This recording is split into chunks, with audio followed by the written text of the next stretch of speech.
नमस्कार, लोकतंत्र मिररच्या टॉप 25 मध्ये आपल्या सगळ्यांचं स्वागत आहे। मी आहे आपल्या सोबत पल्लवी।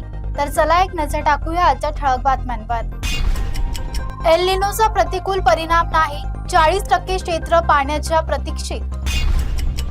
सोलापुरात 6.5 कोटींचा गांजा जप्त, भाजीपाल्याच्या क्रेट खाली 46 पोती। सोलापुरात चिकन विक्रेतेचा मित्रांनीच केला खून, तिघांना 4 दिवसाची कोठडी। पुण्यामध्ये डेंग्यूचे 671 संशयित रुग्ण, 27 जणांना डेंग्यूची लागत। संभाजीनगरच्या शाळेत चाकू हल्ला, 10वीच्या विद्यार्थ्याने केला 4घांवर वार। महाराष्ट्रात कुणबी दाखल्याचा वाद पुन्हा पेटणार, बावनकुळेंचे पत्र चर्चेत। मुंबईच्या लोकलमध्ये महिलाला बेदम मारहाण, आरोपी 12 तासात ताब्यात। महाराष्ट्रात कर्जमाफीसाठी नेत्यांच्या खात्याची तपासणी, 2088 जण अपात्र।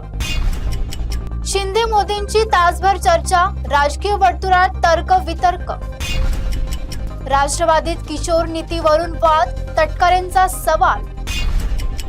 नीट पेपर फुटीचे 3 सूत्रधार, सीबीआयचा धक्कादायक दावा। ढोल ताशाच्या गजरात कोल्हापूरच्या राजाचे जल्लोषात आगमन। मुंबईत वनरंग 2026चा शुभारंभ, आदिवासी संस्कृतीचा गाजर। भारताला रशियाची मैत्री महागात पडणार, 100% कराचा धोका। कोल्हापूरमध्ये कर्जमाफीसाठी 88.99 कोटी जमा, 12,914 शेतकरी पात्र। IITत एफडीएची धाड, 2 भोजनालयावर कार्यवाही, 22 जणांना अटक। रमेश माधवीची तुरुंगातून सुटका होणार, गोव्यातच राहणार। शेतकऱ्यांच्या खात्यात कर्जमाफीचे पैसे जमा, 5,000 कोटींची तरतूद। उमरखेडमध्ये कर्जमाफीच्या यादीत नाव नसल्याने शेतकऱ्याचे टोकाचे पाऊल। इचलकरंजी सोशल मीडिया चित्रफितीसाठी गोळीबार, तरुण गंभीर जखमी। चीनच्या अरुणाचल प्रदेशावरील नामांतराच्या दाव्यांना भारताचा विरोध। नवी दिल्लीतील पावसाळी अधिवेशनात मोठ्या निर्णयाची शक्यता, काँग्रेसचा पक्षादेश।